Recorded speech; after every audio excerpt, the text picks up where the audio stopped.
दोस्तों, 15 दिसंबर 2024 रविवार के दिन करीब 400 वर्षों बाद एक दिव्य और दुर्लभ संयोग बनने जा रहा है, क्योंकि इस दिन साल की सबसे बड़ी पूर्णिमा मार्गशीर्ष पूर्णिमा पड़ने जा रही है। दोस्तों, यह पूर्णिमा रविवार के दिन पड़ रही है, जिस वजह से इस दिन 3 बड़े योगों का निर्माण हो रहा है, जो कि है धन लक्ष्मी योग, अमृत सिद्ध योग और गज केसरी योग।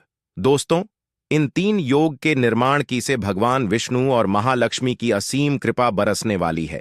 और अगर इस दिन आप चुपचाप किसी को बिना बताए स्वास्थ्य से जुड़ा यह अचूक उपाय कर लेते हैं, तो आपकी सभी समस्याओं का हल संपूर्ण रूप से हो जाएगा। दोस्तों, एक साल में करीब 12 पूर्णिमा पड़ती है और 15 दिसंबर 2024 रविवार को मार्गशीर पूर्णिमा सभी पूर्णिमा में से सबसे बड़ी मानी जाती है। इस दिन स्वास्थ्य से जुड़ा यह अचूक उपाय आपकी हर परेशानी को कर देगा, चाहे वह धन को लेकर हो या सेहत या संतान की प्राप्ति को लेकर। इसीलिए दोस्तों, वीडियो को आखिर तक जरूर देखें। और दोस्तों, अगर आप भी अपने जीवन में भगवान श्री हरि विष्णु की कृपा पाना चाहते हैं, तो इस वीडियो को लाइक करके कमेंट में जय श्री हरि जय मान लक्ष्मी लिखना ना भूले। दोस्तों, मार्गशीर्ष पूर्णिमा का दिन श्री हरि विष्णु को और भोलेनाथ नाथ को समर्पित है। इस दिन जगत के पालनहार श्री हरि विष्णु अपनी 4 महीने की योग्य निद्रा से जागते हैं। इसके बाद से ही सभी मांगलिक काम आरंभ हो जाते हैं। इसके अलावा पूर्णिमा भगवान विष्णु को प्रसन्न करने के लिए भी बेहद उत्तम मानी जाती है। इस दिन भगवान विष्णु को प्रसन्न करने के लिए कुछ लोग व्रत रखते हैं और पूजा करते हैं।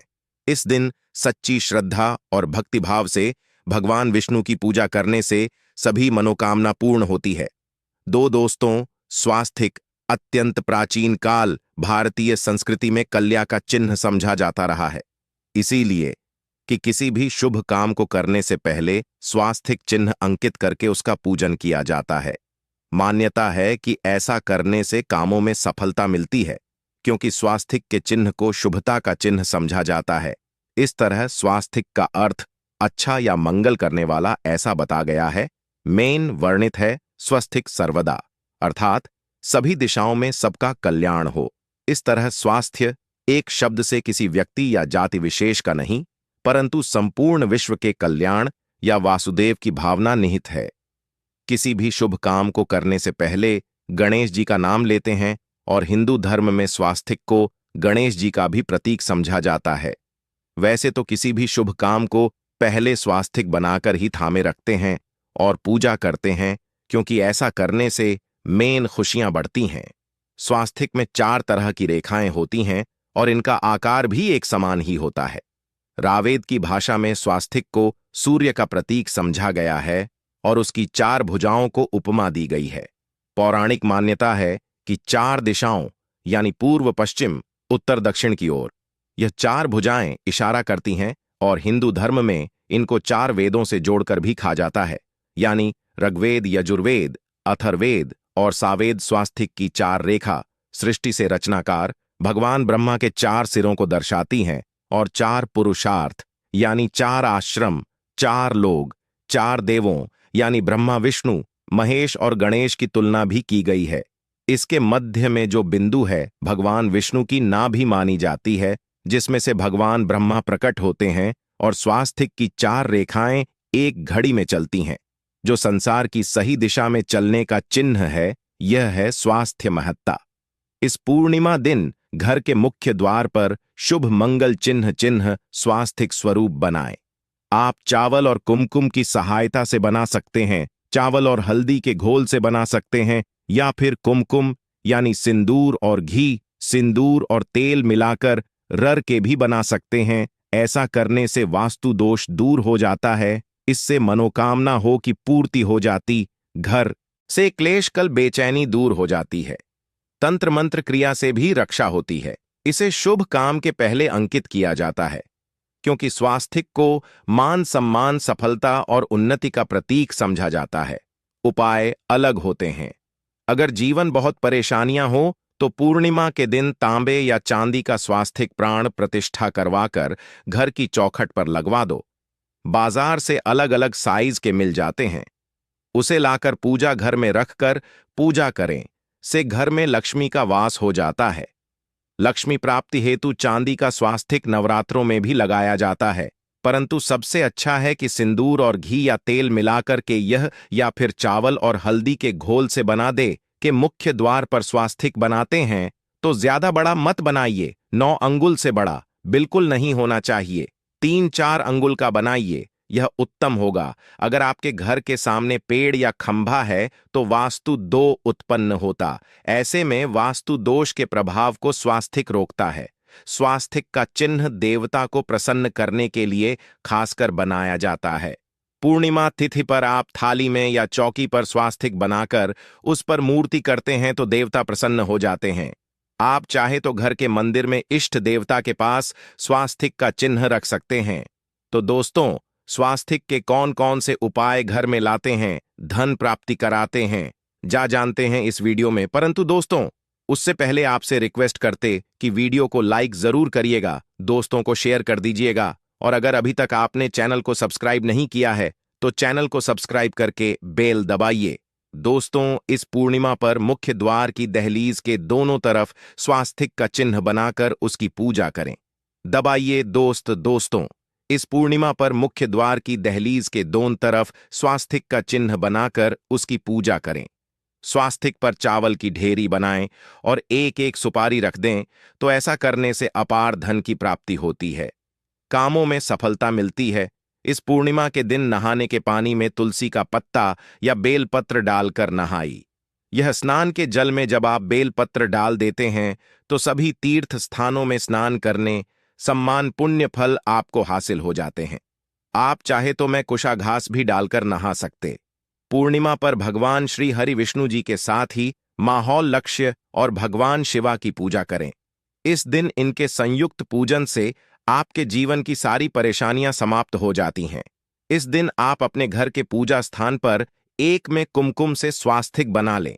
स्वास्तिक के ऊपर थोड़े से अक्षत और एक सुपारी रख दें। इसे 21 दिन तक वही रहने दें। बाद में सुपारी को उठाकर की मूर्ति के पास रख दे। 2 दिन तक यह बने रहने से आपके जीवन में कभी धनन की कभी कमी नहीं होती। इस एकादश पर आप यह उपाय कर लेंगे तो लंबे समय तक यह आपको लाभ देता रहेगा। पितरों की कृपा पाने के लिए भी स्वास्तिक काम आता है। इसके लिए स्वास्तिक का चिन्ह घर के मुख्य द्वार के गोबर से बनाना चाहिए। इससे घर की सुख शांति बनी रहती है, पितरों की कृपा बरसती है। दोस्तों, कहा जाता है कि पूर्णिमा के दिन पीपल की जड़ में अगर 1 लोटे जल में 1 चुटकी काले तिल और थोड़ी सी शक्कर डालकर जल अर्पित करें तो इससे पितृदेव की विशेष कृपा मिलती है और धन लक्ष्मी भी प्रसन्न हो जाती है। धन दौलत सुख समृद्धि यश मान सम्मान में वृद्धि होती चली जाती है। अगर आपकी कोई विशेष मनोकामना है, उस मनोकामना की पूर्ति के लिए आप एक विशेष उपाय कर सकते हैं। दोस्तों, कई बार लंबे समय तक हम किसी मनोकामना को लेकर चलते हैं, अनेक प्रयासों बाद भी पूर्ण नहीं हो पाती। ऐसे में पूर्णिमा के दिन आप आसपास के किसी भी मंदिर में जाकर मंदिर की दीवार पर सिंदूर से उल्टा स्वास्तिक बना दें। मनोकामना पूर्ति की प्रार्थना भगवान से करें, जरूर पूर्ण हो जाएगी। और जब आपकी मन्नत पूरी हो जाए तब जाकर वहीं पर सीधा स्वास्तिक बना दें और भगवान को धन्यवाद दें। इस पूर्णिमा पर भगवान श्री हरि की पूजा करेंगे तो उन्हें 2 हल्दी की गांठें जरूर अर्पित की और बाद में हल्दी की गांठ को पीले कपड़े में लपेटकर तिजोरी में रख दें। आपने पहले भी हल्दी की गांठें रखी हो है तो उसको ही पूजक वापस रख दें। दोस्तों, एकादशी पर विष्णु जी की पूजा में उन्हें केसर कमल का पुष्प के लिए गेंदे का फूल अर्पित करें। जिस थाल को आप गन्ने से बजाएंगे उस थाल में भी सिंदूर से एक स्वास्तिक का चिन्ह जरूर बना लें। उस स्वास्तिक के दोनों तरफ 2 खड़ी रेखाएं भी बनाएं। फिर उस थाली को हुए प्रभु को जगाए मंगलाचार कीजिए। यह स्वास्तिक का चिन्ह आपके जीवन की सारी परेशानी को दूर करेगा, जीवन में खुशी। इस पूर्णिमा के दिन विशेष मंत्र का जाप जरूर करें। आप मंत्र का जाप कर सकते हैं या फिर विष्णु जी के महामंत्र ओम नमो भगवते वासुदेवाय का, इसमें से किसी भी एक मंत्र का जाप कर सकते हैं। जो भी मंत्र आसान लगे उसका जाप कर ले। इस पूर्णिमा के दिन अपनी मनोकामना की पूर्ति के लिए यह उपाय कर सकते हैं।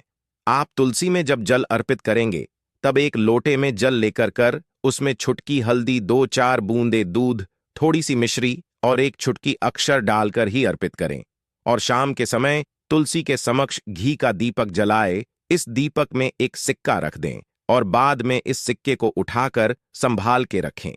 तुलसी को विष्णु प्रिय भी कहते हैं, इसलिए देवता जब जागते हैं तो सबसे पहले प्रार्थना तुलसी की सुनते हैं। वैसे यह सिक्का रोज के दीपक में भी आप डालकर दीपक जला सकते हैं। ऐसा करने से एसस का सिद्ध हो जाएगा। फिर जब भी महत्वपूर्ण काम से आप घर से बाहर हैं तो इस सिक्के को साथ में रखकर निकले, आपको काम में सिद्ध जरूर हासिल मिलेगी। इस दिन दीपक का उपाय जरूर ही करें। एक दीपक घर के मुख्य द्वार पर अंदर की तरफ से या फिर पास के किसी मंदिर में एक दीपक, तुलसी के नीचे एक दीपक, अपने घर के पूजा स्थान पर इस दिन जरूर जलाए। पूजा के बाद आरती जरूर करें। आरती की थाल में कुमकुम से स्वास्तिक बनाकर उस पर फूलों की पंखुड़ी और तो रखकर फिर दीपक जलाकर प्रभु की आरती करें, सर्व होगा। परंतु याद रखें कि भगवान श्री हरि विष्णु को अक्षत अर्पित नहीं किए जाते, मां लक्ष्मी को अर्पित किए जाते हैं। अगर विष्णु जी को अर्पित करना चाहते हैं तो हल्दी से रंगा कर रर ही पी ले। अक्षत अर्पित करें तो दोस्तों विधि विधान से इस दिन पूजा आराधना करें, स्वास्तिक के उपाय जरूर करें और विष्णु जी के साथ ही शिवाजी और माता लक्ष्मी की असीम कृपा पाको नाए। दोस्तों, भगवान विष्णु की कृपा के लिए इस एकादश के दिन स्नान करते समय पानी में एक चुटकी हल्दी डाल लें। इसके बाद स्नान करें और पीले रंग के वस्त्र धारण करके भगवान विष्णु की विधि विधान से साधना करें। इस पूर्णिमा के दिन श्री हारिका सबसे पहले गाय के दूध से और फिर शंख में गंगा जल भरकर स्नान कराए। इसके बाद उन्हें पीले रंग के वस्त्र अर्पित कर मानता कि इस पूर्णिमा के दिन ऐसा करने से भगवान विष्णु का विशेष आशीर्वाद हासिल होता है। इसका दशी के दिन भगवान विष्णु की पूजा करते समय उन्हें केसर अथवा पीले चंदन या हल्दी का तिलक लगाए, साथ ही साथ भगवान विष्णु के प्रिय पीले रंग के फूल और पीले फल चढ़ाए। मान्यता है कि इस उपाय को करने से भगवान विष्णु शीघ्र ही प्रसन्न होकर भक्तों को मनचाहा आशीर्वाद देते हैं। आपके नजदीक भगवान विष्णु का मरना हो तो आप भगवान विष्णु के अवतार भगवान श्री कृष्ण की मूर्ति की भी पूजा करके इस एकाध का पुण्य फल हासिल करें। ईश्वर की साधना आराधना में मंत्र जप का विशेष महत्व होता है। ऐसे में राम दरबार की तस्वीर अपने घर में लेकर आए और श्री राम दरबार की तस्वीर का पूजन करें, या उनकी मूर्ति या उनसे जुड़ी किसी तरह की कोई चीज आपके पास है तो आप उनका पूजन करें। सारे देवी देवताओं का आपको आशीर्वाद मिल जाता है। हनुमान जी से लेकर सीता माता, भगवान श्री राम और अन्य देवी देवताओं का भी आशीर्वाद मिल जाता है। निश्चित तौर पर अपने घर के पूजा घर में एक साथ आप यह तस्वीर रख सकते हैं। इससे आपके जीवन में राज्य योग की हासिल हो सकती है। दोस्तों, इसी तरह यदि आप अपने घर के पूजा घर में या किसी अन्य स्थान पर यदि कोई तस्वीर रखना चाहते हैं और उसे लगाकर अपने घर में लाभ हासिल करना चाहते हैं तो अपने घर में या पूजा आपको निश्चित तौर पर त्रिदेव की तस्वीर या मूर्ति एक ही स्थान पर लाकर अवश्य रखनी चाहिए। ब्रह्मा, विष्णु और महेश, इन तीनों की संयुक्त से एक साथ तस्वीर अपने घर के मंदिर में या अपने घर में कहीं भी लाकर रख देनी चाहिए। समझा जाता है कि इन तीन देवताओं के एक साथ दर्शन करने मात्र से हमारे बड़े से बड़े विघ्न और बड़े से बड़े कर्ष ऐसे ही समाप्त हो जाते हैं। इसी वजह से इन तीनों की एक साथ में तस्वीर या मूर्ति लाकर आपको पूजा अवश्य करनी चाहिए। दोस्तों, अब बात करते हैं कि कुछ ऐसी तस्वीरें होती हैं या ऐसी मूर्तियां होती हैं जिनको आपको अपने पूजा घर में स्थान ही नहीं देना चाहिए। यदि आपने इन तस्वीरों को या मूर्ति को अपने घर के पूजा घर में स्थान दिया है तो समझ लीजिए कि आपको कंगाली का सामना करना पड़ेगा या फिर देवी देवताओं की क्रोधदह का सामना करना पड़ेगा। दोस्तों, और एक बात बता कि मंदिर में कभी भी विषम संख्या में गणेश जी की मूर्तियां ना रखें, जैसे कि 1, 3 या 5 ऐसे रखना समझा जाता है। 2 मूर्तियों को एक साथ रखना शुभ समझा गया है। यदि आप सिर्फ गणेश जी की मूर्ति रखते हैं तो इसके अलावा किसी भी तरह की मूर्ति आपको नहीं रखनी चाहिए। दोस्तों, स्थापित करते वक्त ध्यान दें कि गणेश जी का चेहरा सदैव मुख्य दरवाज की तरफ होना चाहिए ताकि आपको अच्छे और सच्चे धन लाभ की हासिल हो और इस बात का ध्यान रखें कि घर में अंगूठे से बड़े आकार का शिवलिंग आपको भूलकर भी नहीं रखना चाहिए। सदैव एक छोटा सा शिवलिंग रखें और इससे ज्यादा शिवलिंग नहीं रखने चाहिए। दोस्तों, वैसे तो कोई अपने घर में शिवलिंग रखना ही नहीं चाहिए। उसके बाद भी यदि रखते हैं तो अंगूठे से बड़े आकार का शिवलिंग आपको नहीं रखना चाहिए। आप छोटा शिवलिंग रख दें और ध्यान रखें कि एक से ज्यादा शिवलिंग आपको भूलकर भी नहीं रखने हैं। घर में यदि आप शिवलिंग रखते हैं तो शिवलिंग के ऊपर आपको तुलसी भूलकर भी अर्पित नहीं करनी चाहिए। यदि आपने शिवलिंग रख लिया है और उस पर तुलसी अर्पण कर दी तो देवी देवताओं के का आपको सामना करना पड़ेगा। दोस्तों, मंदिर में यदि आप जी की तस्वीर रखना चाहते हैं, आप हनुमान जी के अनन्य भक्त हैं, तो बैठे हुए हनुमान जी की मूर्ति ही रखें। उन्हें शिवा का 11 रुद्र अवतार समझा जाता है, इसलिए उनकी भी शिवलिंग की तरह ही मूर्ति रखें। साथ ही जो पति पत्नी होते हैं, नए वैवाहिक जीवन की शुरुआत करते हैं, तो हनुमान जी की मूर्ति या तस्वीर को अपने कमरे में, अपने बेडरूम में आपको भूल कर भी नहीं रखनी चाहिए। अन्यथा इससे जीवन कई तरह के दोषों का सामना करना पड़ता है। दोस्तों, हनुमान जी ब्रह्मचारी हैं, तो इस आपको अवश्य ध्यान रखना चाहिए। दोस्तों, राधा कृष्णा की मूर्तियों को यदि आप जैसे अपने क्षण कक्ष में सोते हैं और उन्हें आपके बेर के सामने की तरफ रखा है, कि जैसे कि आप सुबह उठे और आपको उठते ही पहले उनके दर्शन हो जाए, तो समझ लीजिए कि आपका जीवन मालामाल होने वाला है।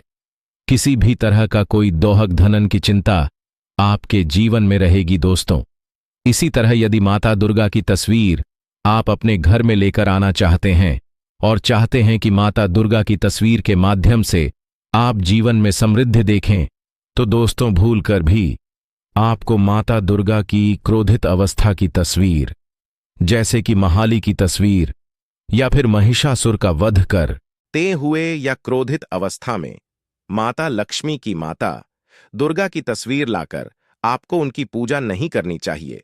दोस्तों, सदैव और सुंदर मुख वाली तस्वीर ही अपने घर के अंदर लाकर पूजा करनी चाहिए। इसे बहुत ही शुभ और मंगलकारी समझा जाता है। दोस्तों, इस बात का ध्यान रखें कि यदि आप अपने घर में मूर्तियां रखते हैं तो आपको इन पर भूलकर टूटे चावल नहीं चढ़ाने चाहिए, और बेहतर होगा कि आप हल्दी में चावल को पीला करके ही वह चावल चढ़ाएं। किंतु टूटे हुए चावल आपको भूलकर भी माता लक्ष्मी को या अपने घर में देवी देव देता नहीं चढ़ाने चाहिए। दोस्तों, इसी तरह इस बात का भी ध्यान रखें कि अपने घर के री परिजनों की या पूर्वजों की तस्वीर मंदिर में स्थापित ना करें। ऐसा करना अशुभ समझा जाता है।